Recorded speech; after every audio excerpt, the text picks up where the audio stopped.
We live in a world that prioritizes logic, reason, and analysis, and for good reason. Our ability to think critically and rationally has led to incredible advancements. Science, medicine, philosophy, and technology have all flourished because of our capacity for deliberate, structured thought. But we have made the mistake of assuming that because rationality is valuable, instinct must be dismissed as primitive, unreliable, or even misleading. This is a grave error. Instinct is not the enemy of reason. Rather, it is an essential complement to it. It provides us with a foundation, a set of guiding principles before our conscious mind even has the chance to catch up. Consider the way an animal reacts to danger. A deer in the forest does not need to analyze the pattern of movement in the grass to determine whether a predator is nearby. It simply knows. It senses the change in the environment, the subtle disturbances, the irregularities, and it reacts instantly. This is not irrationality. It is intelligence operating at a level beneath conscious awareness. And we, despite our technological advancements and societal complexity, still carry that same deeply embedded capacity. The problem is that we have been trained to suppress it. From childhood, we are taught to override our instincts. We are told to be polite even when we feel uncomfortable, to ignore our unease in social situations, to silence ourselves when something feels wrong, but we lack the evidence to prove it. We are trained to prioritize external validation over internal truth.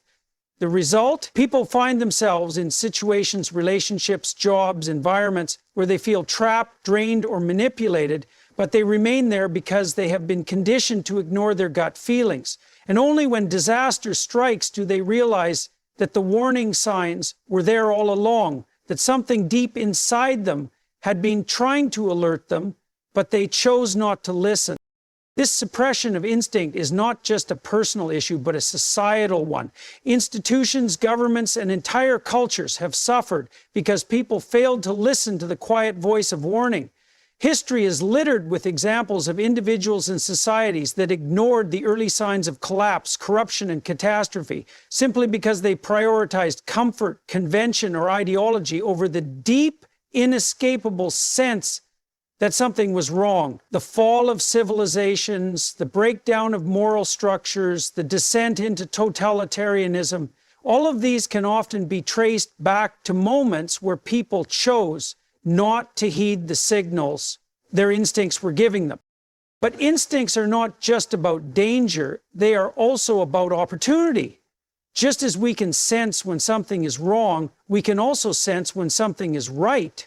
There are moments when you feel an unshakable pull towards something, an idea, a challenge, a direction in life that excites and terrifies you in equal measure.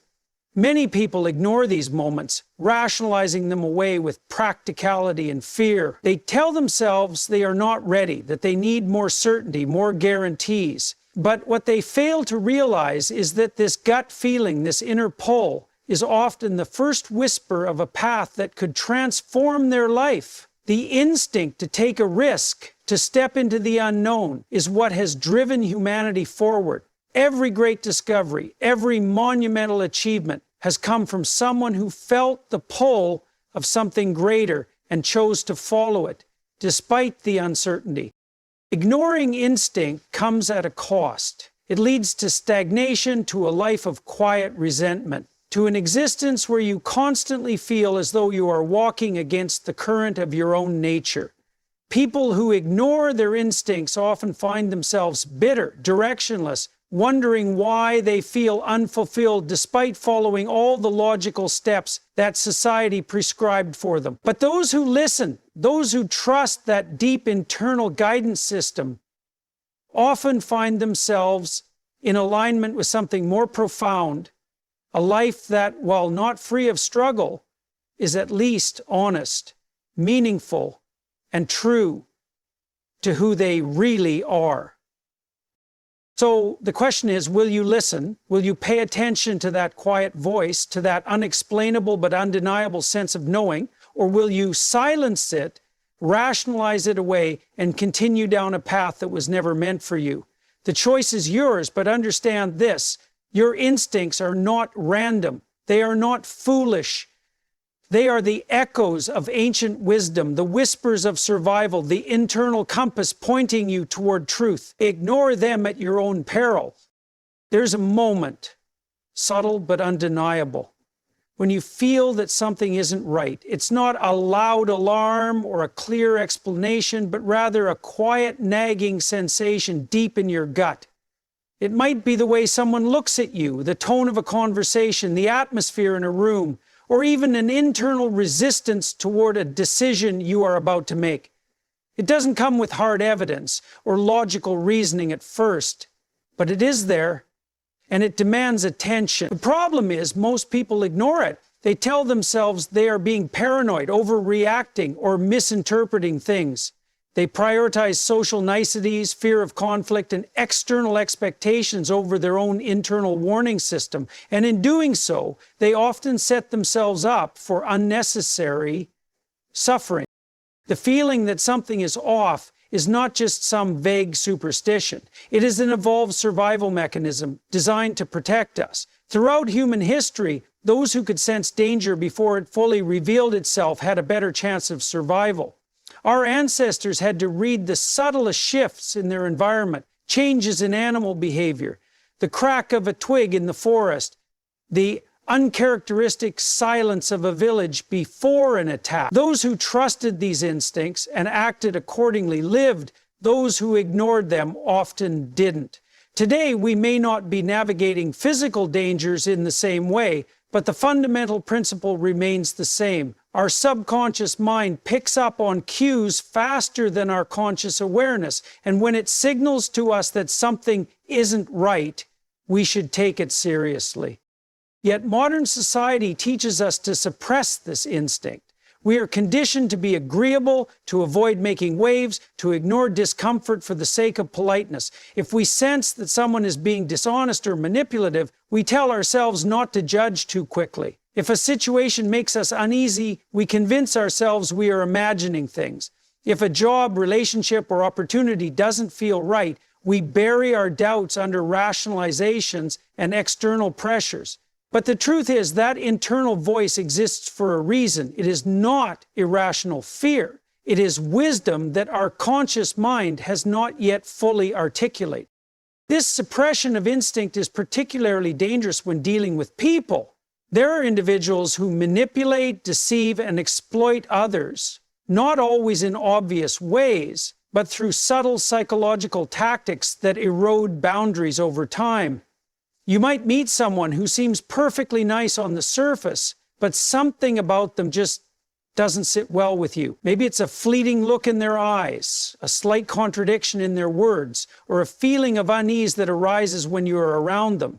Your mind may not immediately be able to explain why you feel this way, but your body knows. It has picked up on incongruences, on micro-expressions, on patterns that don't align with truth, and yet, because there is no immediate proof, many people ignore the warning signs. They stay in toxic relationships, enter bad business deals, or trust the wrong people, only to later realize that their first instinct had been right all along.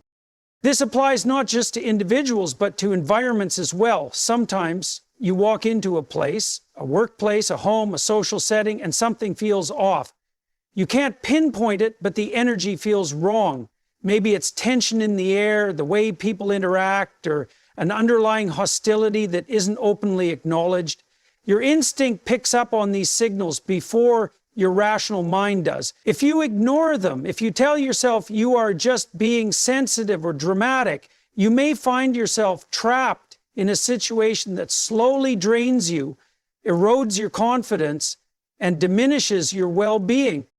Ignoring the feeling that something is off also applies to internal choices. Many people find themselves walking down paths in life that do not align with who they truly are. They take jobs that don't feel right, stay in relationships that no longer bring them joy, or force themselves into roles that suffocate them. At first, the signs are subtle: a quiet sense of discomfort, a hesitation before committing, a lack of excitement where there should be passion. But over time, as they continue to ignore these signals, the feeling grows heavier. It manifests as stress, exhaustion, anxiety, even physical illness. The body always knows before the mind admits it.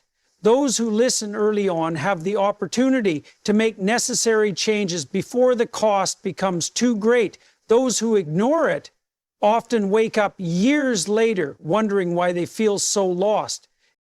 So, how do you differentiate between irrational fear and a genuine gut instinct? The key is pattern recognition. If you experience a fleeting anxiety that is tied to insecurity or past trauma, it may not be reliable. But if a certain feeling arises repeatedly in similar situations, if you consistently feel uneasy around a particular person, if a certain environment always drains your energy, if a decision continues to feel wrong despite logical reasoning, then it is worth paying attention to. True instinct does not shout in panic. It speaks in steady, consistent whispers that do not go away. Trusting the sense that something is off does not mean acting impulsively or making accusations without evidence. It means acknowledging your feelings, investigating them further, and taking measured steps to protect yourself. If you feel uncomfortable in a situation, you don't need to justify your feelings to anyone. You can simply remove yourself. If you sense deception in someone's words, observe carefully before placing your trust in them. If you feel that your current path is misaligned, take the time to reflect and adjust before the weight of it becomes unbearable. The world is filled with distractions that pull us away from our internal guidance system. Social pressures, expectations, the fear of being wrong. But at the end of the day, no one else is living your life. No one else will suffer the consequences of ignoring your instincts. You are the one who must navigate your own path, and you are the one who will bear the cost if you choose to dismiss the warnings that arise from within. So, listen. Pay attention to that quiet voice. Trust the feeling that something is off. It is not weakness, it is wisdom. It is not paranoia, it is protection. It is the first line of defense against the unseen dangers of the world, and it exists within you for a reason. Ignore it at your own peril. There are moments in life when your gut tells you to speak up. It's that deep, undeniable feeling in your chest, the tightening sensation, the racing thoughts, the overwhelming urge to say something, even when your mind tries to convince you otherwise. It happens when you witness injustice, when you hear a lie, when someone oversteps your boundaries, or when you realize that staying silent would mean betraying your own values. Yet so many people ignore this instinct. They hesitate, rationalize, or convince themselves that someone else will say something instead. But the truth is, when your gut tells you to speak up, it is not a mistake. It is a signal that something real and important is at stake, and ignoring it has consequences far greater than the discomfort of raising your voice. Society conditions people to suppress their instincts to speak. From childhood, we are taught to be polite, to avoid conflict, to keep the peace. We are told that questioning authority is disruptive, that disagreeing makes us difficult, that expressing strong opinions can make us unlikable. Over time, these messages create a habit of self-censorship.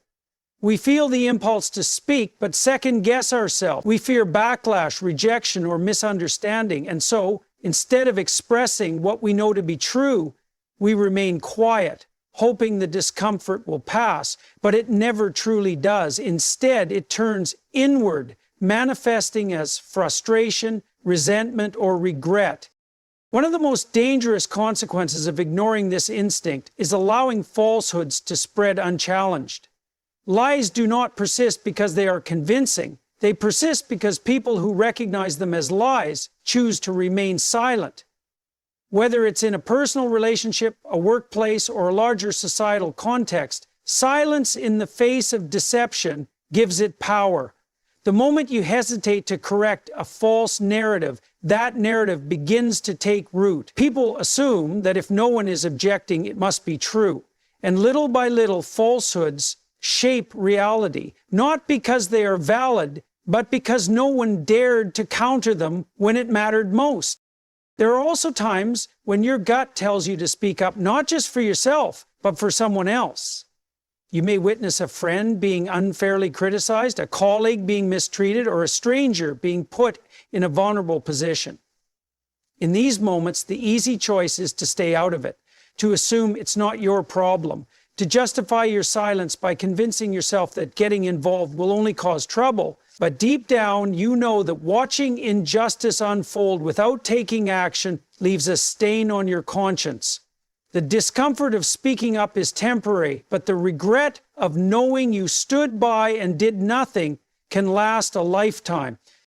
Beyond confronting lies and injustice, speaking up is also crucial for maintaining personal integrity. Every time you suppress your thoughts, opinions, or beliefs out of fear, you weaken yourself. You chip away at your own sense of self-worth and personal agency.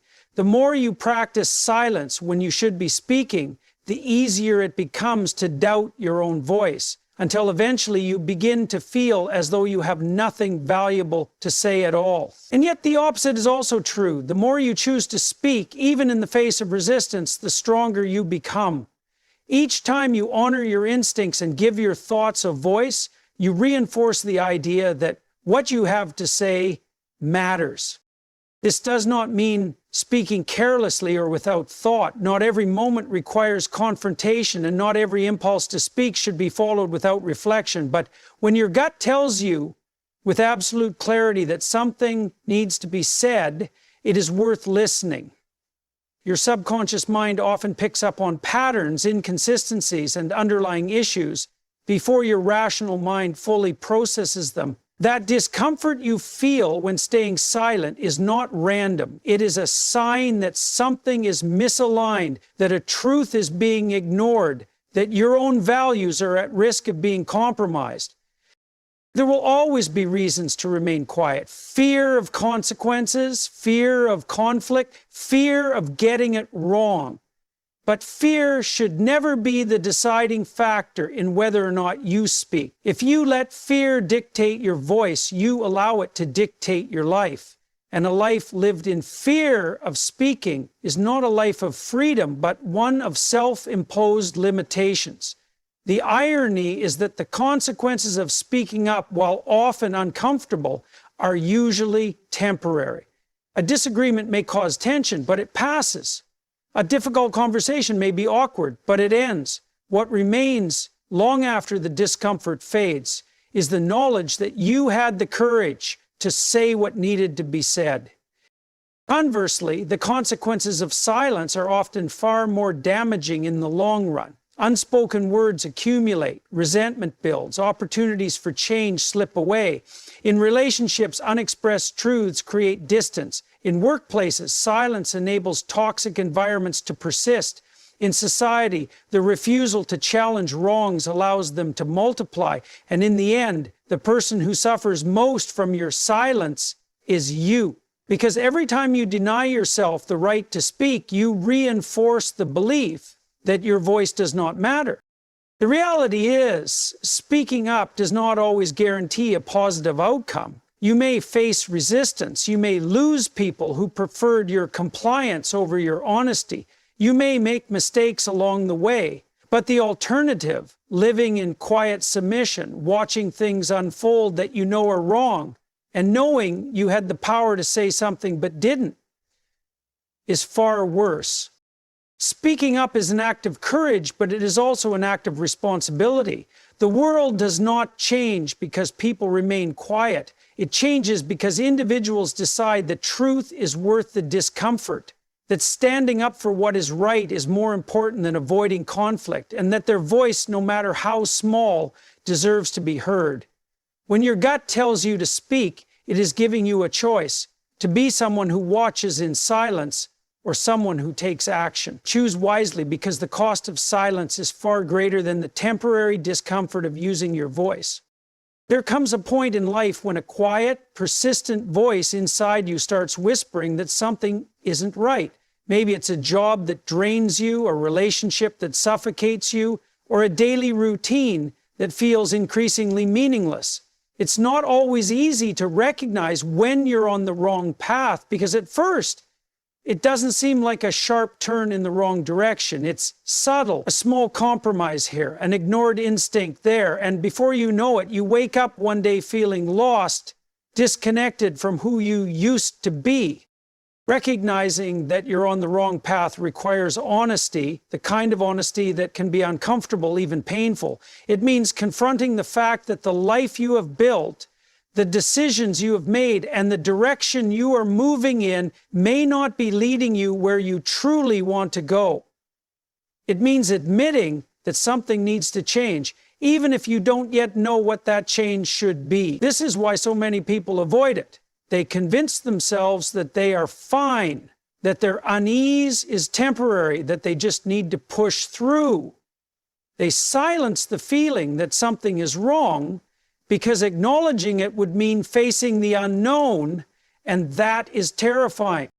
But the signs are always there. One of the clearest indicators that you're on the wrong path is a sense of persistent dissatisfaction. No matter what you achieve, no matter how much you try to convince yourself that you should be happy, you aren't. You go through the motions, checking off the boxes of what is supposed to make life fulfilling: career, relationships, stability. But something is missing. You feel drained rather than energized, stuck rather than growing. You wake up with a sense of dread rather than anticipation. When this feeling lingers, when it becomes your default state, it is not just a passing phase. It is your mind and body trying to tell you that you are out of alignment with what truly matters to you. Another sign is resistance, an internal struggle between what you feel you should do and what you actually want to do. You might find yourself making excuses, procrastinating, or feeling a heavy sense of obligation rather than passion for the things that consume your time. You may rationalize that this is just how life is, that everyone feels this way, but deep down you know that's not true. There is a difference between hard work that challenges you and a path that depletes you. The former pushes you forward, the latter wears you down. If every step feels forced, if your heart is no longer in it, then perhaps you are walking a road that was never meant for you. Ignoring these signals can have serious consequences. The longer you stay on the wrong path, the more you lose touch with yourself. Your creativity diminishes, your motivation fades, your relationships suffer because you aren't fully present. Over time, what begins as quiet discontent turns into resentment, frustration, even despair. People who ignore the truth of their own misalignment often find themselves reaching for distractions. Constant entertainment, unhealthy habits, anything to numb the feeling that something is wrong. But no matter how much you try to suppress it, the truth always resurfaces. Leaving the wrong path is difficult because it requires change, and change is uncomfortable. It often means letting go of stability, disappointing others, and stepping into uncertainty. But the alternative, staying in a life that does not fulfill you, is far worse. The discomfort of change is temporary, but the regret of staying stuck can last a lifetime. Many people realize too late that they spent years pursuing something that was never truly theirs, simply because they were too afraid to take a different road. So how do you recognize when it's time to change course? Start by listening to yourself. Pay attention to how your body reacts to the life you are living. Do you feel a sense of peace and alignment, or do you feel tension and unease? Notice the moments when you feel most alive and the moments when you feel drained. Your emotions are not random, they are data. They are signals guiding you toward or away from something. Next, ask yourself hard questions. If you continue on this path for another 5 or 10 years, will you be proud of where you end up? If you had no fear of failure, of judgment, of the unknown, would you still choose this life? If the answer is no, then it is time to reevaluate. Recognizing that you are on the wrong path is not a failure, it is a gift. It is an opportunity to course correct before it's too late. It is a chance to reclaim your life, to align yourself with what truly matters, to pursue something that fills you rather than depletes you. The sooner you acknowledge it, the sooner you can start moving in the right direction. The hardest part is not realizing that you are on the wrong path, it's deciding to leave it. But once you do, once you take that first step towards something better, you will realize that the fear of change was far worse than the change itself. You will wonder why you waited so long to listen to what your gut had been telling you all along, and you will finally understand that the right path was never lost. It was always waiting for you to choose it. There comes a moment in life when you feel an undeniable urge to take a risk. It could be an opportunity that excites you but also terrifies you. It might be a chance to move to a new place, change careers, start a business, express your feelings, or break free from a situation that no longer serves you. Deep down, you know that staying where you are means settling for less than what you are capable of. And yet, you hesitate. Fear creeps in. What if you fail? What if you regret it? What if people judge you?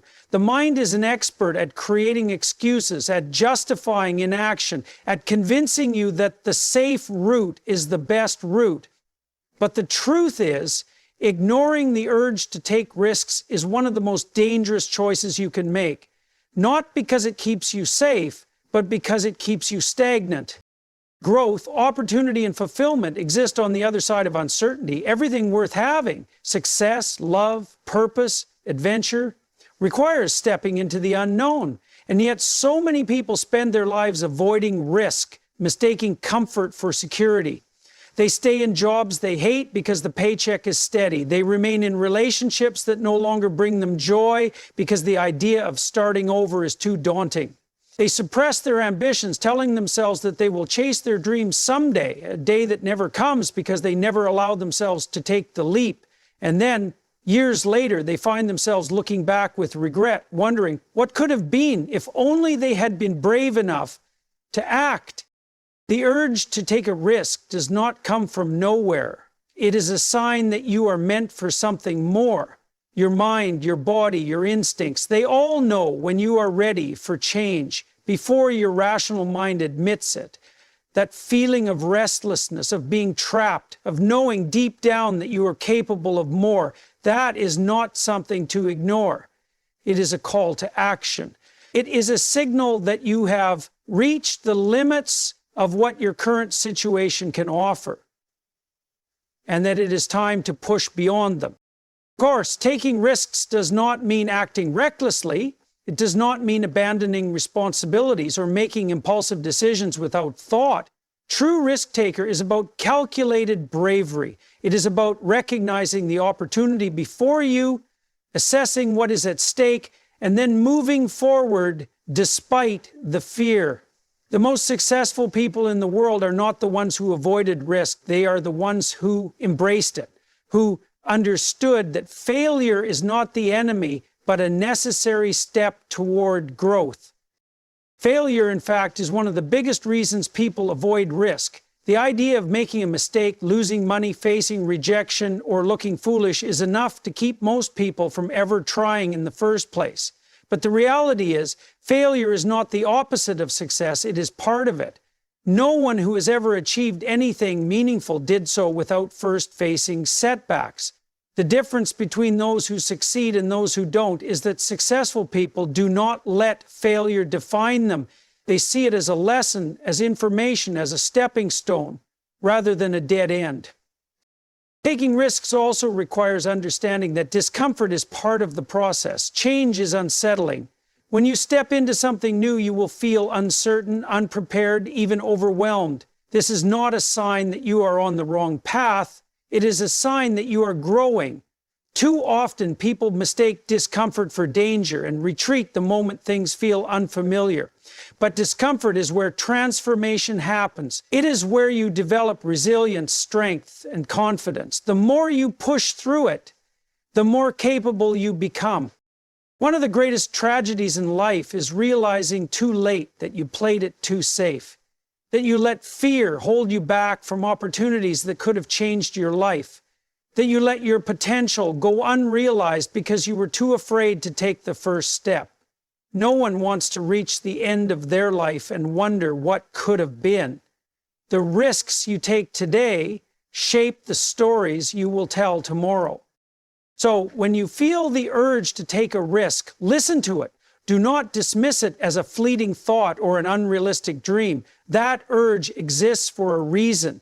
It is a reminder that you are not meant to stay stuck in place, that there is more waiting for you if you are willing to reach for it. Taking risks does not guarantee success, but avoiding them guarantees stagnation. You will never know what you are capable of until you push beyond what is familiar. The best things in life, the opportunities, the breakthroughs, the moments that define you, come not from staying safe, but from daring to step into the unknown. Do not ignore the urge to take risks. It is not a mistake. It is not foolishness. It is the voice inside you reminding you that you are capable of more, that comfort is not the goal, and that the life you truly want will not come to you. You have to go after it. Modern society has conditioned people to suppress their instincts, often without them even realizing it. From a young age, individuals are taught to prioritize rules, expectations, and social norms over their own internal guidance. They are told to be polite, to follow authority, to avoid conflict, to ignore discomfort, and to do what is expected rather than what feels right. While structure and order are necessary for civilization to function, the widespread suppression of instinct comes at a cost. People lose touch with their natural ability to sense danger, make decisions based on intuition, and trust themselves in moments of uncertainty. One of the most damaging ways society suppresses instinct is through the constant push for conformity. Schools, workplaces, and social institutions are designed to reward obedience and punish deviation. From childhood, students are taught to follow rules, sit still, and raise their hands before speaking. Creativity and independent thinking are often discouraged in favor of memorization and standardization. As a result, people grow up doubting their own thoughts and instincts, learning instead to look to others, teachers, parents, employers, experts to tell them what to do. By the time they reach adulthood, many have lost the ability to trust their own judgment, relying instead on external validation to make even the simplest decisions. Another major factor in the suppression of instinct is the fear of social rejection. Human beings are wired to seek belonging, and modern society has intensified this need by creating an environment where acceptance is tied to conformity. The rise of social media has only amplified this pressure as people carefully curate their lives to fit a certain image while suppressing any instinct that might make them stand out. The fear of judgment, embarrassment, or criticism forces people to second-guess themselves, to stay quiet when they should speak, and to follow the crowd even when it feels wrong. The more this happens, the more disconnected they become from their true selves. Society also discourages instinct by placing excessive trust in institutions and experts while undermining individual intuition. People are told to trust the system, to listen to the professionals, to rely on science, data, and authority figures rather than their own experience. While expertise and knowledge are undeniably valuable, blind obedience to external authority can be dangerous when it leads individuals to ignore their own instincts. There have been countless historical examples of people following orders or trusting official narratives that later proved to be false or harmful. Those who instinctively questioned these narratives were often dismissed as troublemakers or conspiracy theorists, even when their concerns turned out to be valid. The suppression of instinct is also deeply connected to the way society handles emotions. People are often taught to ignore or suppress emotions rather than view them as important signals. In professional settings, showing too much emotion is seen as unprofessional. In personal relationships, expressing deep feelings can be perceived as weakness. The result is that people disconnect from their emotional instincts, mistaking suppression for strength. However, emotions are not obstacles to be controlled. They are information. They tell us when something is wrong, when we need to set boundaries, when we should trust or distrust someone, and when we need to make a change. Suppressing them does not make them disappear. It only makes people numb, disconnected, and prone to making decisions that go against their best interests. Another way modern society weakens instinct is by overloading people with distractions and noise. In an era of constant digital stimulation, people are bombarded with information, advertisements, opinions, and entertainment at all hours of the day. This endless stream of external input drowns out inner awareness, making it harder for people to hear their own thoughts, let alone trust their instincts. Instead of tuning into themselves, they scroll through social media, consume news, and absorb the opinions of others. Over time, this dependence on external stimuli weakens their ability to make decisions from within, leaving them disconnected from their true desires and instincts. The consequences of ignoring instinct are profound. People find themselves in jobs they hate, relationships that drain them, and lifestyles that do not fulfill them, simply because they have learned to silence the voice inside them that tells them something is wrong. They become passive, waiting for someone else to tell them what to do, what to believe, and how to live. They struggle with anxiety, indecision, and dissatisfaction, not realizing that much of their suffering comes from the fact that they have lost touch with their own internal guidance. Reconnecting with instinct requires a conscious effort to break free from societal conditioning. It means learning to trust your gut feelings again, even when they go against logic or popular opinion. It means paying attention to discomfort, unease, or resistance rather than brushing it aside. It means questioning authority when something feels off, even if others do not see it. It means allowing yourself to feel emotions fully and recognizing them as important messages rather than inconveniences to be managed. In a world that constantly tells people to suppress their instincts, listening to them is an act of rebellion. It is a way to reclaim personal power, to live with greater authenticity, and to navigate life with a deeper sense of purpose. While modern society may encourage people to ignore their inner voice, the truth is that no system, expert, or external authority will ever know what is right for you better than you do. Instinct is not outdated or irrelevant. It is one of the most valuable survival tools you have. The challenge is not whether it exists, but whether you will listen